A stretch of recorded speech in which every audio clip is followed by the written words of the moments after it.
Histoire de garde. La garde, rien que la garde. Une garde dure 24 heures, durant laquelle il est interdit de prévoir quoi que ce soit, sauf d'être appelé. Pourtant, parfois, le téléphone ne sonne pas. C'est un peu rageant de rester à disposition toute la journée, sans que rien ne se passe. Mais c'est la garde, c'est l'imprévu, prévu. Il suffit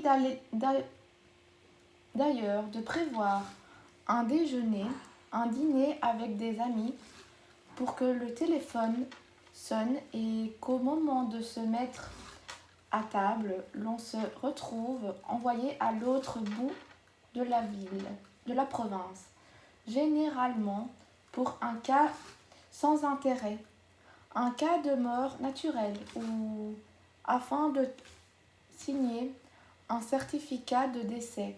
La police n'ayant pu mettre la main sur le médecin de garde. C'est ce que j'appelle la loi de la vexation universelle ou de l'emmerdement maximum. Il suffit de prévoir quelque chose pour qu'à ce moment précis survienne le seul appel de garde de la journée.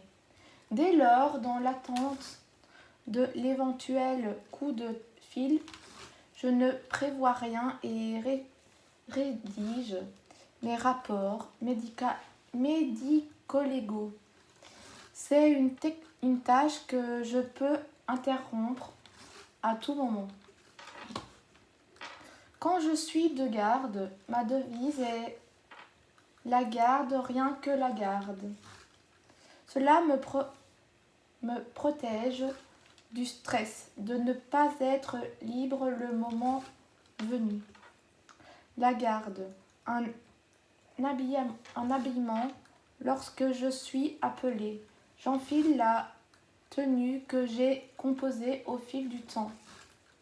Nous n'avons pas d'uniforme puisque nous ne sommes pas des agents de l'État, mais si nous sommes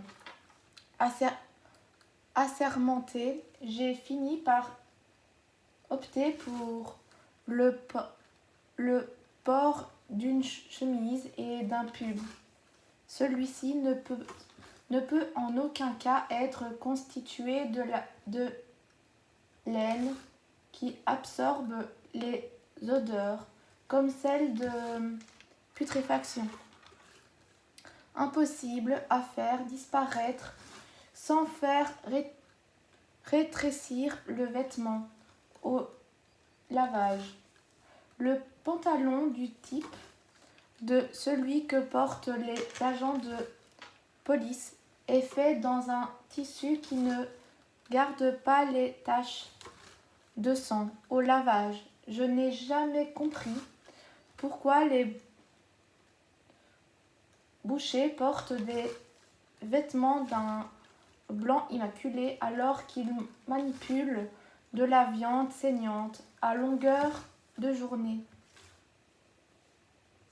Outre le fait de montrer aux clients qu'ils sont propres et que l'hygiène est donc respectée, ce qui ne dure jamais, il y a certainement une explication qui m'échappe. Mes chaussures militaires sont imperméables, noires, à semelles épaisses. Je porte une veste noire pour parachever l'ensemble. Le noir et le bleu foncé permettent de dissimuler les taches de sang, mais sont également la couleur du deuil, ce qui est adéquat vis-à-vis du défunt et de ses proches. Mon patron,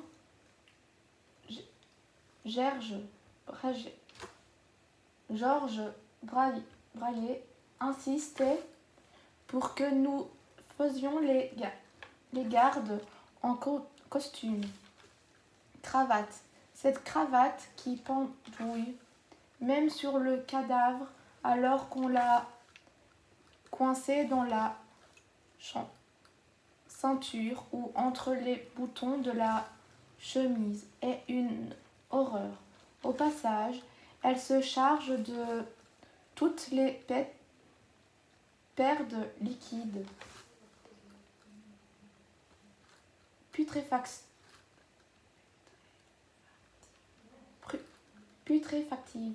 ou sanglantes, puis macule la chemise. Les chaussures que nous portons alors étaient tout aussi inadéquates. Des mocassins dont la semelle était toujours désespérément lisse, à tel point que nous risquons la chute à chaque fois que l'on approchait d'un cadavre ayant perdu ses liquides, le plus souvent de la graisse issue de la putréfaction. Combien de fois n'ai-je pas chuté sur le cadavre dans un tel accoutrement? J'ai perdu quelques costumes avant d'oser dire à mon patron que désormais je m'habillerai autrement. La garde, c'est d'abord un appel téléphonique. Au bout du fil, le procureur d'accueil, avec cette phrase devenue rituelle. « Docteur, j'ai un cadavre pour vous. » Puis, une courte explication quant au décès de la personne. C'est un peu comme le jeu du téléphone arabe auquel on jouait petit.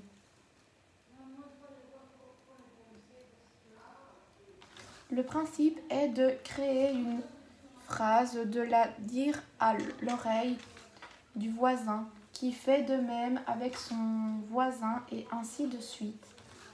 La phrase passe de voisin à voisin et revient enfin à son créateur, généralement complètement déformé. C'est ce qui se passe lors de mes gardes. Le policier sur place prévient la centrale et lui explique la situation à laquelle il est confronté.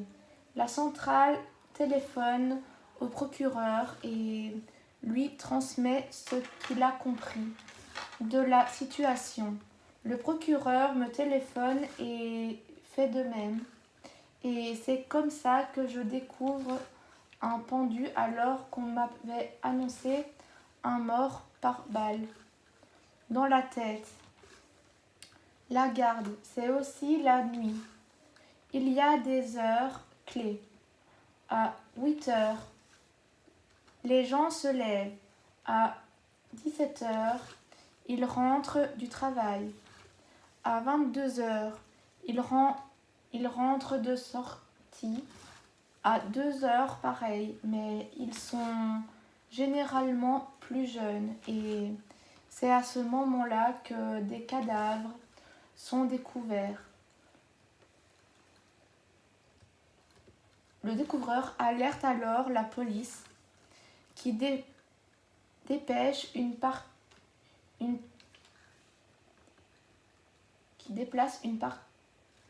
patrouille, laquelle fait les premières constatations, puis contacte sa centrale qui informe le procureur qui me prévient généralement 1 à 2 heures après la découverte. Il est rare que cela aille plus vite, mais il est fréquent que cela prenne encore plus de temps. C'est la nuit que c'est le plus pénible. Forcément, personne n'aime être réveillé. De plus, il nous arrive à tous de répondre au téléphone, de raccrocher, puis de nous rendormir. C'est en général 1 heure plus tard que le téléphone sonne à nouveau et que l'on entend « Docteur, vous ne m'avez pas oublié ?» Confusé, gêne, excuse. Pour éviter cela, je me contrains à allumer ma lampe de chevet. Je prends note des indications fournies par le magistrat sur ma feuille de garde. Résultat, à la fin de la communication, je suis parfaitement réveillée. Ensuite, c'est bon, c'est parti. Je suis même parfois content d'être sur la route, dans le noir, alors que les gens dorment encore. Ça, je ne sais quoi de plaisant. Ce jour-là, je suis appelée en pleine nuit. Au téléphone, le procureur. « Docteur, j'ai un cadavre pour toi. C'est un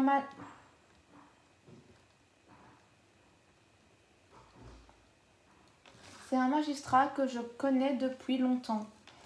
On se tutoie. De toute manière, à Liège, on se tutoie beaucoup et très vite, moins aujourd'hui que par le passé, ce qui montre que je vieillis. On ose moins me tutoyer. Vieillir ne m'empêche pas. J'y vois l'opportunité de découvrir la vie autrement, mais surtout, ça me permet d'être encore en vie. J'arrive sur place. Les services de secours sont en train de repartir pour une autre mission.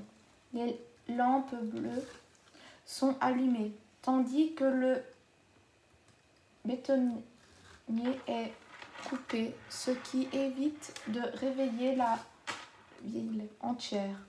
De plus, il y a personne sur la route. Je me gare, je prends mon sac à dos dans le coffre de la voiture. La porte de l'immeuble est restée ouverte. J'entre. Un policier m'accueille. C'est au troisième docteur. Je grimpe jusqu'à l'étage où une seule porte est ouverte. C'est forcément là. Je suis surpris de trouver tant de monde dans l'appartement. Procureur, juge d'instruction, policier judiciaire. Il manque juste le labo qui doit encore arriver. Le procureur a oublié de me dire qu'il a déclenché la descente criminelle. Je pensais qu'il allait attendre mon avis avant de mettre cette procédure en route.